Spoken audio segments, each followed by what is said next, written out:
Hey guys, Londrum here. Welcome to another episode of D&D Versus ...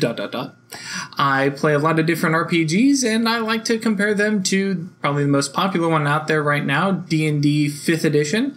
If you are familiar with D&D 5th Edition, this is going to be a great way for you to discover other RPG systems that might suit different tastes, or you can try something out that you haven't tried before.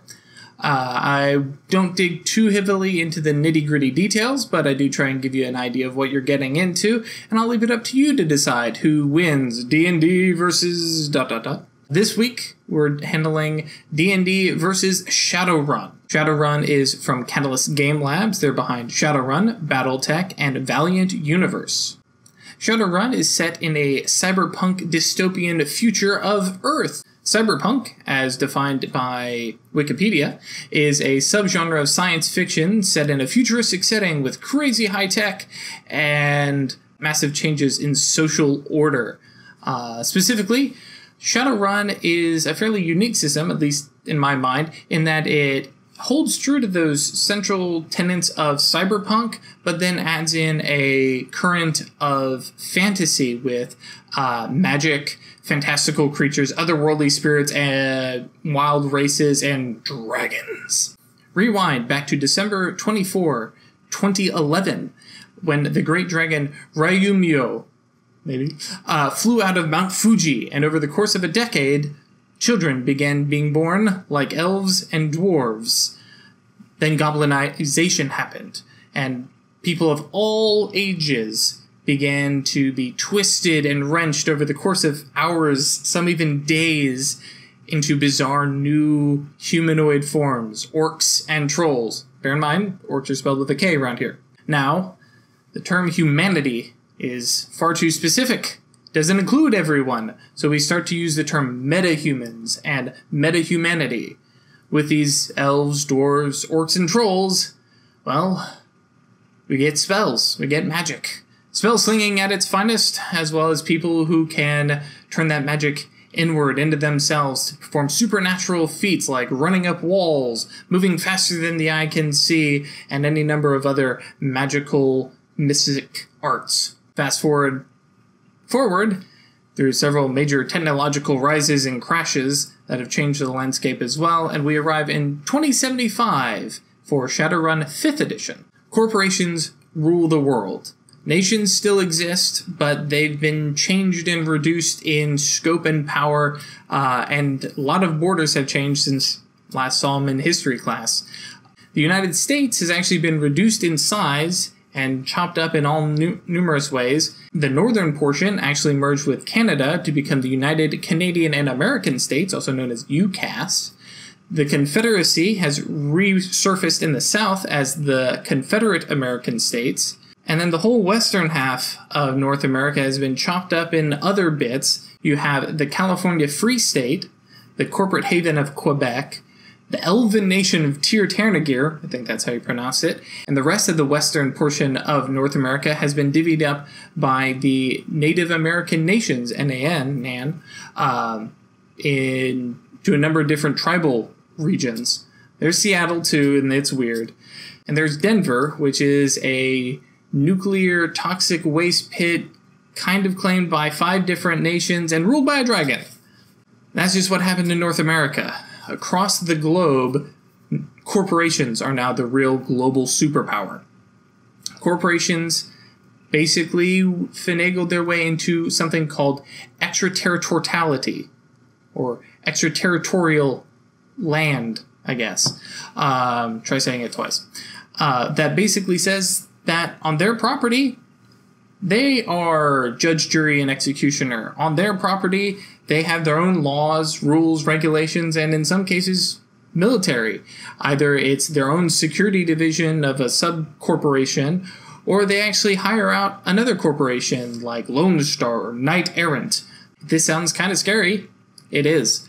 But if you're a good wage slave, and you've got your normal day-to-day job, and you drive your generic vehicle, and you come back to your home with your 2.5 kids and your spouse and your dog, it's not too bad. But if you're unique, if you're talented, or if you're just unlucky, and you slip through the cracks of the system, it gets even worse.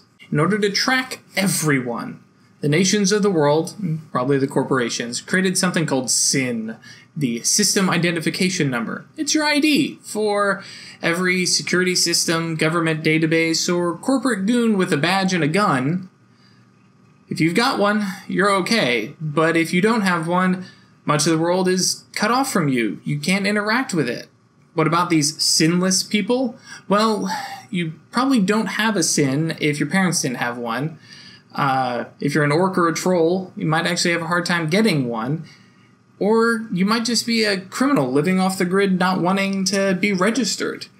And, well, if you don't have one, what's that mean for your kids? They're not going to have one either.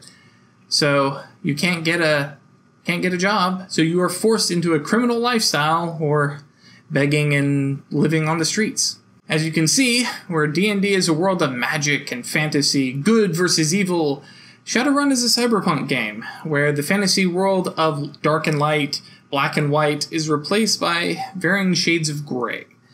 You can separate the really bad from the really good, but down in the middle, where everyone really lives, gets kind of murky. Shadowrun is all about that murkiness.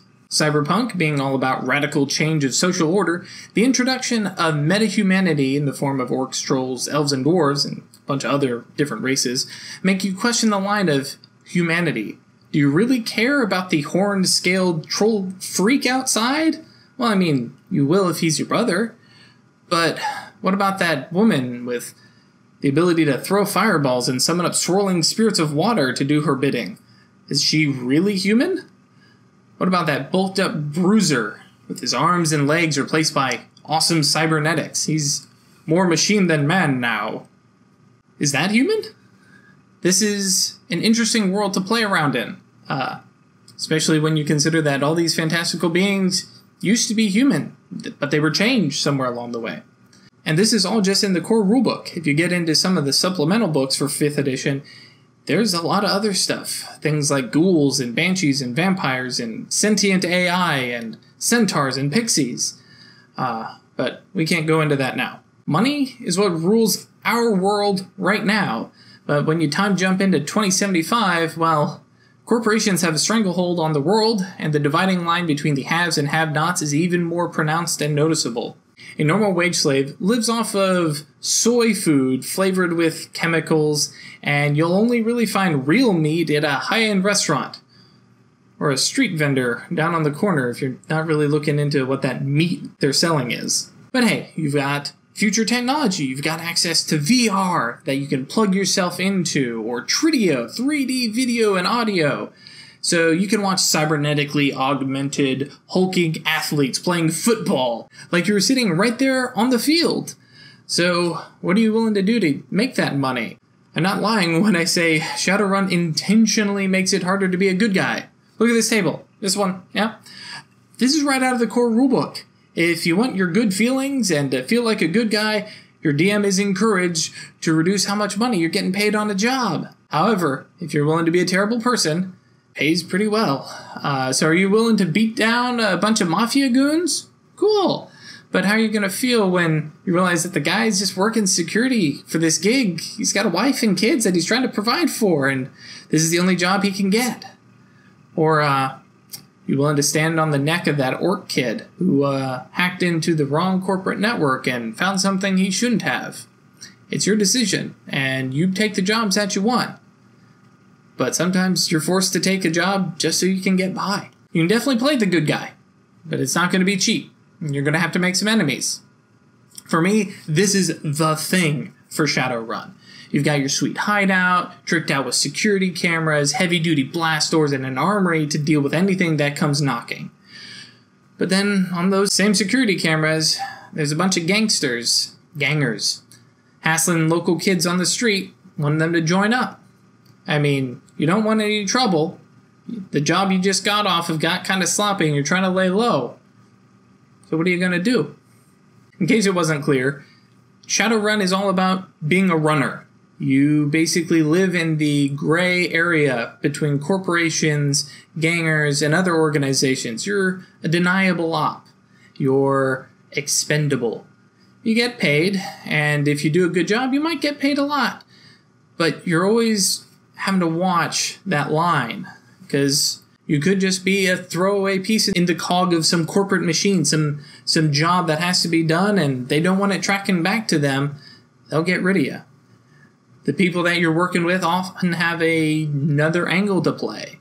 You need to check out the guy who's giving you the job, so you know what you're really getting into. And sometimes you get burned on a job and you gotta run. Now for the good stuff. So, in terms of mechanics, Shadowrun is as different from D&D as you can get. This entire system is based off of D6s. You construct a pool of an attribute, which, ranges across a couple numbers, and then the skill related to it, and you pile that all together with some extra bonuses. So, good lighting? Cool, here's an extra D6. Got magnification on your scope? Cool, here's a D6. Oh, but the guy's on the run. Need to reduce a couple. So you have your dice pool.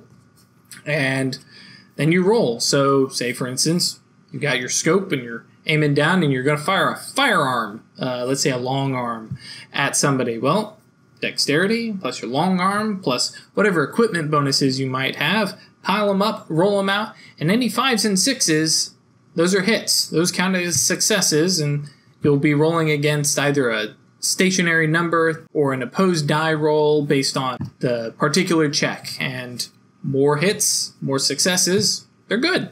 Duh. Shadowrun also does not have a normal class system. There is XP, it's called karma, but it doesn't. You don't have an end goal to boom, you're level 2 with a big flash of gold and yay, I got new stuff now. You actually decide individually where you want to improve yourself. And with Shadowrun being a cyberpunk game, sometimes you can just pay money for those improvements. You can cybernetically augment yourself to make up for your deficiencies, and then you spend karma to handle some of the other stuff. In terms of attributes, you have body, agility, reaction, strength, willpower, logic, intelligence, and charisma, as well as a unique one called edge or luck. And then if you are a caster of types, you'll also have a magic or residence thing. We'll talk about that later. Edge, though, is a really unique stat. I like it a lot because it's your luck stat.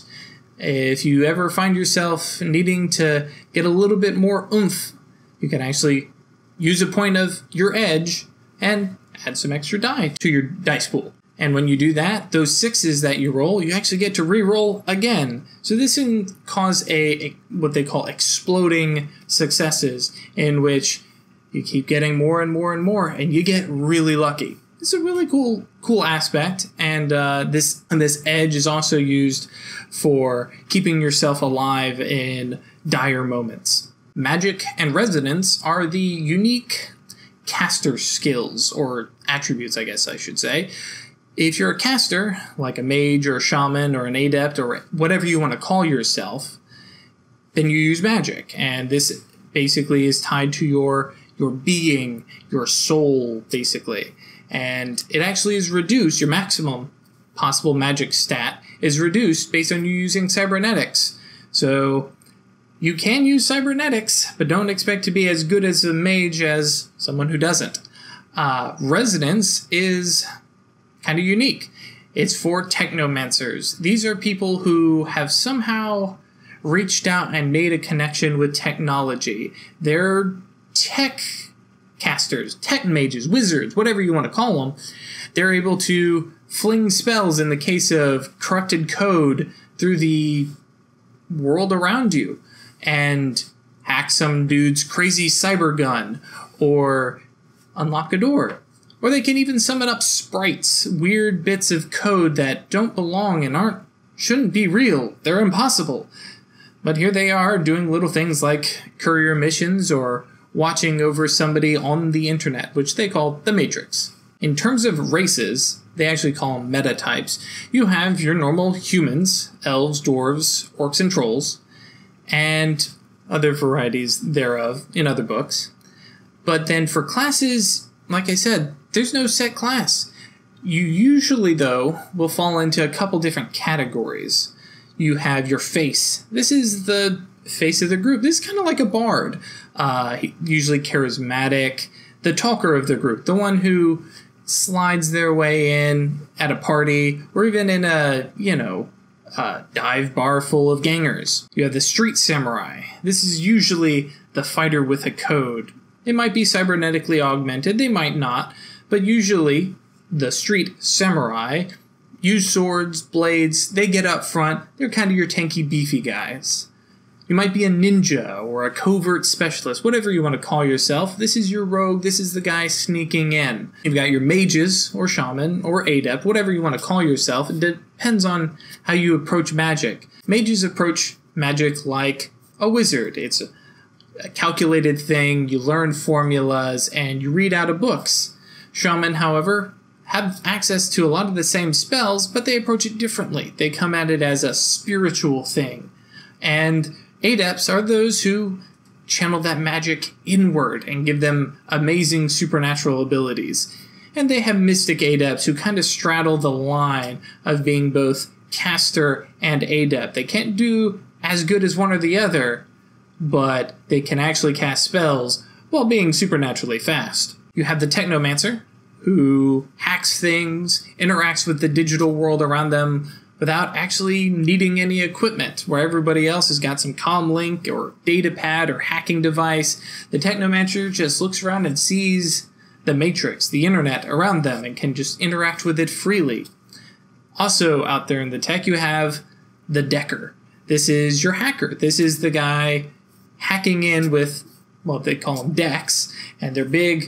Well, you've seen the big Yu-Gi-Oh boards? Yeah, those are basically decks that allow you to hack in. In the most recent versions, they're a little bit more subtle, but way back when, yeah, they were huge, bulky things. And then you have riggers. My pride and joy. These are the guys who, well, they often tend to be vehicle drivers, but they have the ability, or have bought the equipment, to hack into drones and give drones commands, and so they're a walking one-man army. I can tell you some great stories about my dwarf who drives the van and also has a robot dog with a machine gun on his back. Yeah. Because these classes are all really just categories of jobs, you can actually mix and match with them. You have the ability to be both the face and the mage. You can be the street samurai and the covert specialist. So happy to sneak in, but when everything goes wrong and the alarms start blaring, pull out the big heavy machine gun and go to town. You got numerous options, and it's a really open system, which can be kind of daunting at first when you don't know what you want to do. And this is the one time, well, I'm going to say this is the one time, but I might do it later, where I will talk about some of the supplemental stuff. One of the books that Shadowrun introduced a life module system for character creation. This is a system I think so many other games need to steal. Rather than picking and choosing a la carte from different things, I want skills in long arms, and I want hacking abilities, and I need all this stuff to be a mage, and just pulling stuff off of a menu. The life module system actually lets you walk through and say, what was your childhood like? Okay, so you get these skills and attributes. What about when you went to school? These attributes. And you end up, as I've seen it, the life module system gives you more than what you would get if you did normal base character creation. However, you don't have as much control over it. Yeah, you can pick all the stuff that makes you a mage, but when you pick your mage school, if you decide that you actually worked in the military as a mage, well, then you're probably going to get some skills in weapons that you normally not necessarily get. But you'll also get skills and knowledge in military tactics. And all of a sudden, that mage that you wanted to make originally has got this military bent that you hadn't planned for. You end up with a very interesting character. I love it. One of the last things about creating a character is something they call qualities. These can be positive or negative. These can be things like cat-like reflexes, or being double-jointed, or actually being famous, which is kind of a double-edged sword there.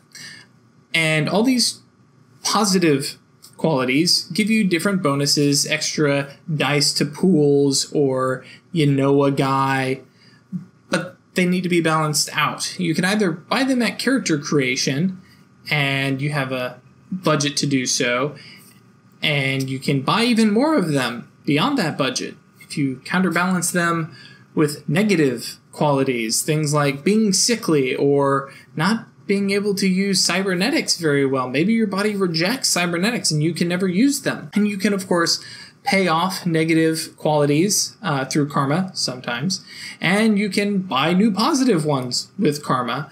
But of course, then you're giving up your chance to increase your body or your reaction or your logic or learn a new skill or increase a skill. So a lot of the character progression for Shadowrun is a variety of where are you going to put stuff. You definitely get a feeling of FOMO, fear of missing out, because, well, I could do this or I could do this. You got to work with your party to decide what's best for everyone. Or maybe you're selfish. maybe you're going to play a selfish character and just do what you want. And if there's nobody hacking, well, that's somebody else's fault. The last little thing is a difference in combat. One of the other major differences that you'll definitely come across with Shadowrun is the idea of splitting the party doesn't quite work the same way.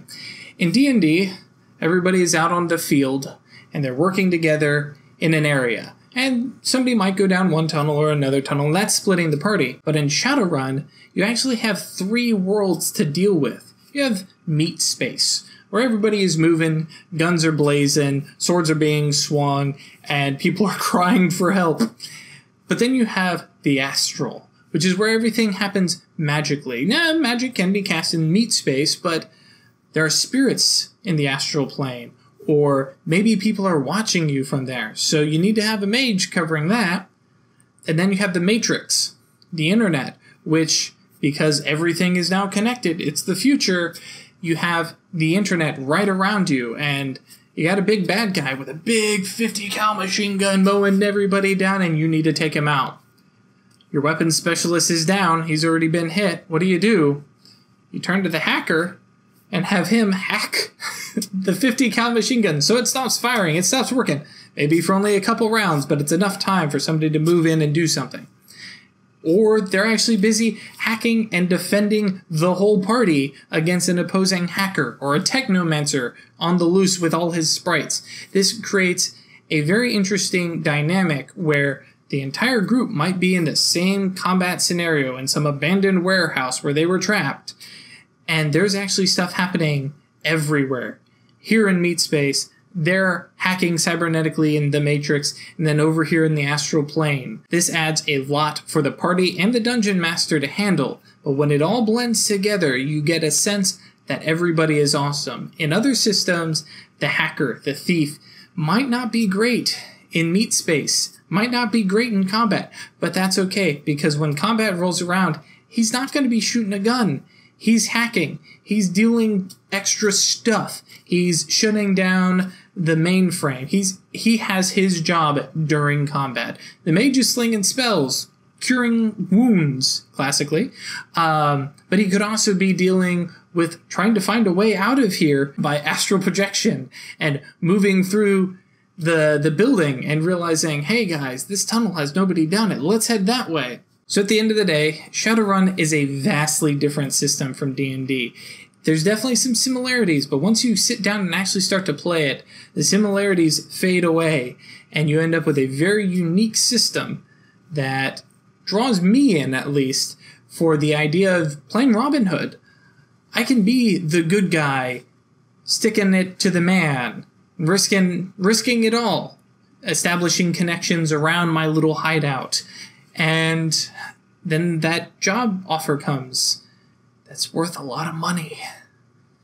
What am I willing to give up for all that cash? So what do you think about Shadowrun? Let me know in the comments, and if you've played it before, let me know. If you're interested, I'm happy to answer any questions, and I will see you next time on D&D Versus ...